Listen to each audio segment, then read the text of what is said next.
Ассалаумағалейкум, қазақ елі. Мынау көріп тұрғандарыңыз кереметтей қазақ жерінің бір мақтаныштарының бірі Жоңғар Алатауы. Сол Жоңғар Алатауының мынау бір бөлігі Бұрхан деген жер. Бұл жердің енді кішігірім тарихын айта кеткім келіп отыр сіздермен бөлісіп.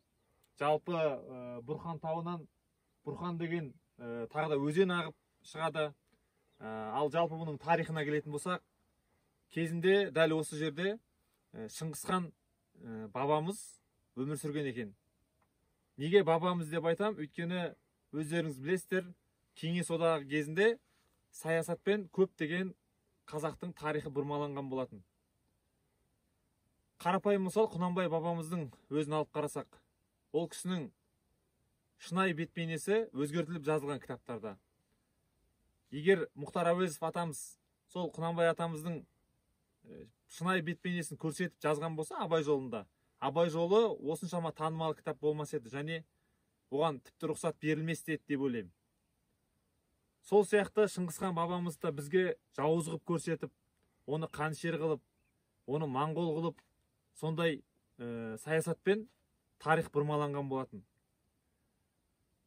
Қазіргі уақытта енді көп тарихшылар, әлемдегі тарихшылардың көбі мойындап жатыр. Тіпті ағылшын ғалымы, тарихшы ғалымы Шыңғысханды ең атақты қазақ деп те айтып жатыр. Бірақ біздің өзіміздің қарагөз қандас бауырларымыздың көбі әлі соны бірі білсе, бірі білмейді. Үлкен енді тарихшы ағаларымыз, жазушы ағаларымыз, мысалы үшін Бексұлтан Нұржекеев ағаларымыз осы үшін көп еңбек етіп жатыр, көп еңбек сіңірді осы уақытқа дейін.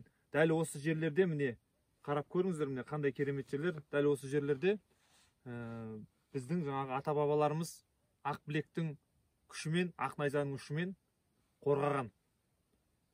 Осындай керемет жеріміз бар. Аллаға шүкір, біз бақыттымыз.